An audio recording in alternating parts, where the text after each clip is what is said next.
règles à 11 ans avec des douleurs de ventre terribles. À 16 ans, ma mère m'emmène voir un gynéco. Mademoiselle, c'est normal d'avoir mal au ventre pendant vos règles. On va vous donner des antalgiques. It's one of the organisation's latest videos, co-headed by French actor Julie Gaillet.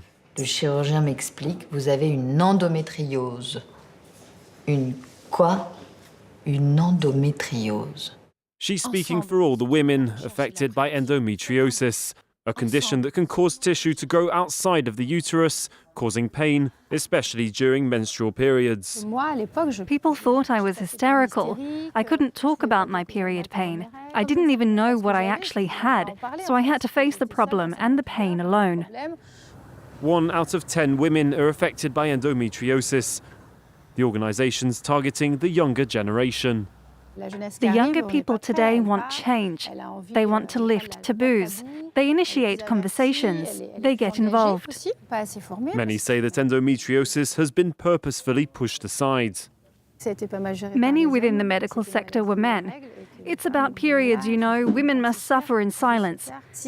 I think that if men were affected by endometriosis, then research would already be more advanced. We'd know much more about the condition. Cécile has interviewed 9 women on her podcast. But today... Let's get started.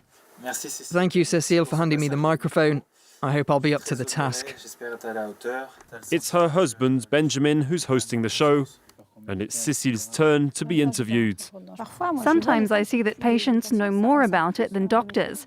I'm not ashamed to say it. It's true. Up until 3 years ago, only 1 day was devoted to endometriosis in a doctor's entire training. While the medical sector is now trying to catch up, there's still a long way to go. J'ai attendu 14 ans pour avoir un diagnostic, pour que ma douleur soit reconnue. France's health and medical research body has teamed up with the organisation in an attempt to get things moving. How's it going? Not too tired after yesterday? A bit. They're trying to identify the genes that carry the condition within a family. I contacted a number of families where several members were affected by endometriosis. I got in touch with the members, those affected and those who aren't, to take part in the research project.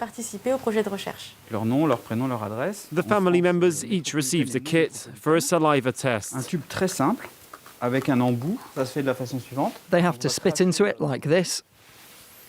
You put it here. There's an over 50% chance that it can be passed down through family. This means that the genetic aspect of endometriosis plays a very important part. Once the hospital receives their tests, the team extracts the DNA, but they received only limited funding, 10,000 euros in total, and each test costs them 500 euros to carry out, meaning 20 people can take part. It's very difficult to live with, but it isn't deadly. And then there's the fact that it only concerns women, meaning that it hasn't been taken as seriously as it should be. We just need to put the means into it. If the only existing illness was endometriosis and not cancer or Alzheimer's, then the problem would be solved within 2 years. But there's still no treatment for endometriosis, and it's the first reason for infertility among women. Je fais 4 FIV. À chaque fois, c'est compliqué, c'est douloureux, ça suscite des espoirs. Aucune ne marche. The struggle to fund research has been brought to the European level. Bienvenue au Parlement européen. Chrysula Zacharopoulou has been an MEP since 2019. She's a gynecologist and specialises in endometriosis. The European Union has committed a lot to the fight against cancer. So why not, maybe in a few years' time, have a plan to tackle endometriosis? A sizable challenge, but she feels that now could be the right time. Women represent 40% of MEPs. But while France may be on the right path, not all member states have taken steps towards tackling the condition. This is the place to showcase France's success so far. But it is important to understand the different problems that countries already face. Who am I to judge? She regularly meets with ministers in charge of women's rights from across the bloc.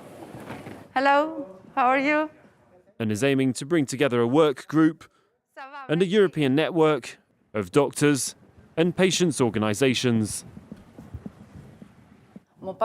Back in Greece, my father always told me that there is a time to sit and criticise, and there's a time to take action to bring change.